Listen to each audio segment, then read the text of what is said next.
almost 8:20 here on LBC. We'll get into your reaction concerning the news with those rail strikes in a moment.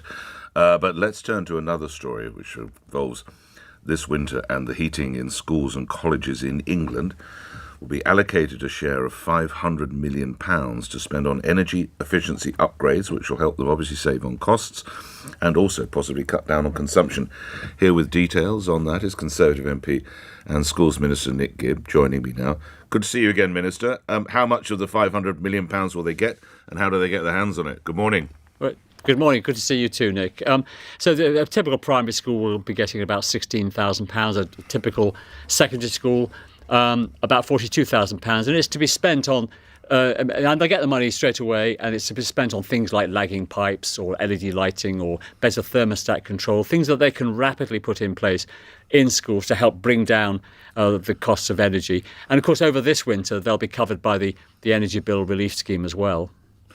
And this is available immediately, is it, Minister? Yes, so it is. So the money will be sent before the end of December. The schools will be able to look up today to see precisely how much they'll be getting, and then they can start planning to get contractors in. And do we have any idea of how much the costs in a typical primary or secondary school, are they going to double? Do they have an extra 50%? Do we have any sense of just how high the costs might go?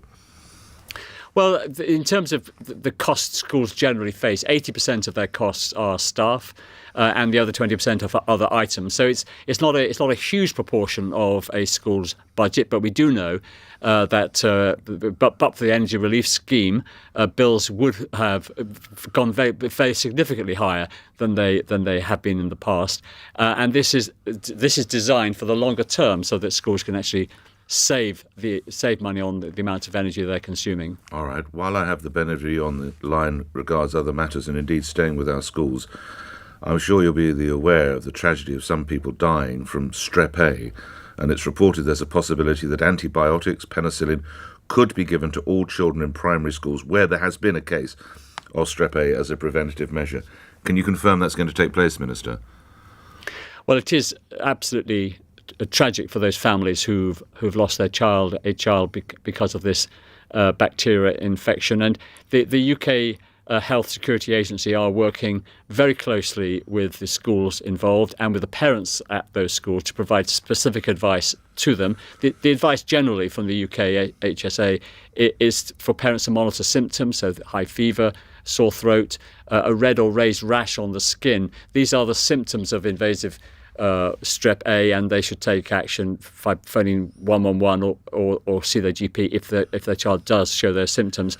And we're waiting for further advice from the Health Security Agency about specific measures that they are going to be recommending for schools where there has been an outbreak. So you can't say that this will actually be offered then? You're not going to put these antibiotics or penicillin into schools where there has been a case? That is an option that is open to the Well, we're waiting for advice from the HSA about this specifically. At the moment, they're talking and working closely with those schools that have had a tragic death and an outbreak of this bacterial infection. We wouldn't want to wait too long, would we, Minister? This, disease waits for no man.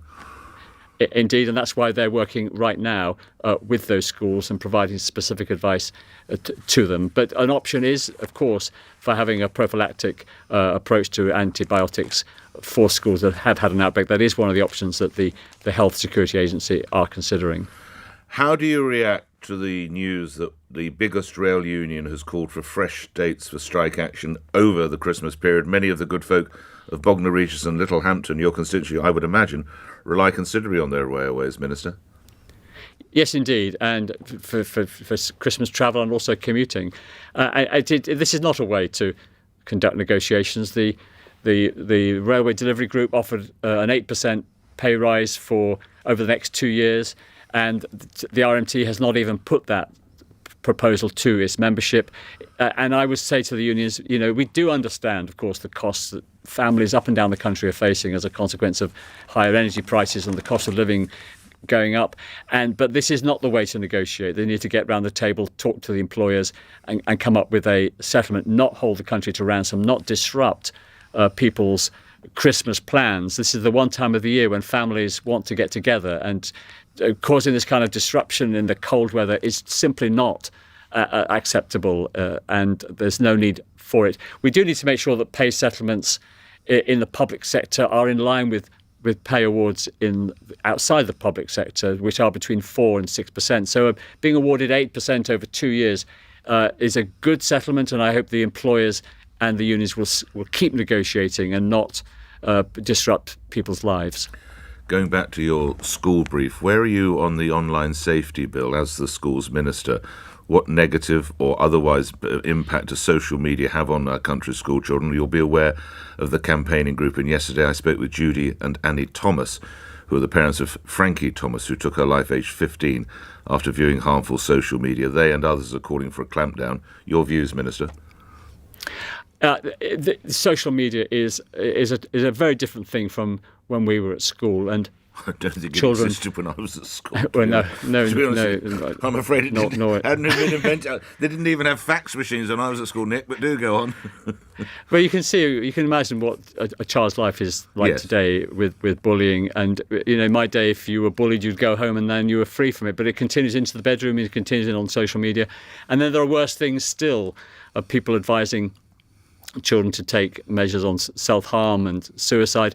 We have to clamp down on these kind of activities. On the providers of social media, they do need to take responsibility for the kind of things that appear on social media. We cannot have children taking their own lives or being miserable and unhappy and suffering mental health as a consequence of this kind of activity on social media. Those particular parents are obviously keen to access their child's social media accounts prior to her taking her life.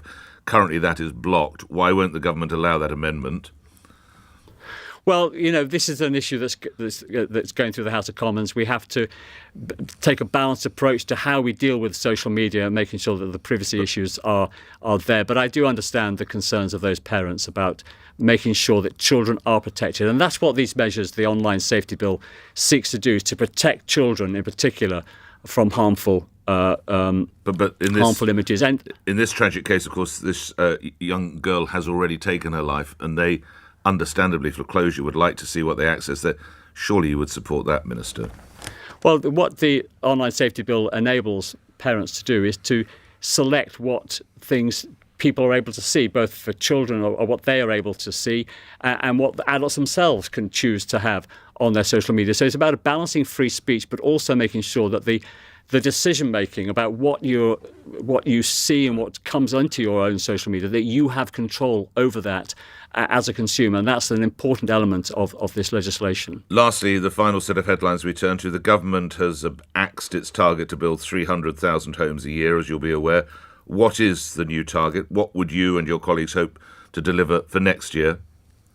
The target is still there. But the important thing is that we get consent of communities in building houses. We believe very strongly as Conservatives of helping people onto the housing ladder. We want people to own their own homes. We need to build those homes.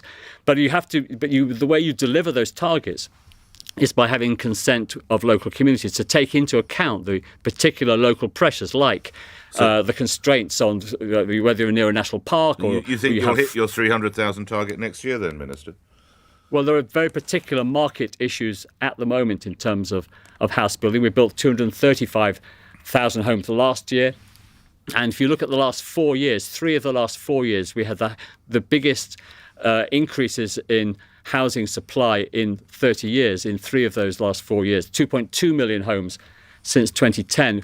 We will do everything we can to help young people and not so young people onto the housing ladder because it matters. But we do need to make sure that we take into account local concerns, because that's how you get consent to build houses and to create more homes. And if you have that consent, then you will be able to more likely meet those targets. And also the measures in the bill also require building companies that have permission to build to actually build those houses, not simply to sit on them and seek speculative planning applications elsewhere. So this should increase house building because we want people to be able to own their own homes. That's something we believe in as Conservatives. Schools Minister Nick Gibb, thank you for your time here on LBC, and grateful to you. 8:29 is the time. Let's come back to the rail strikes and your reaction. Mohammed in South Shields, what do you say to this news, Mohammed? Good morning. Oh, it's not good news, Nick. Great show, by the way. I'm going from Newcastle to Manchester Airport on the 28th. Nick.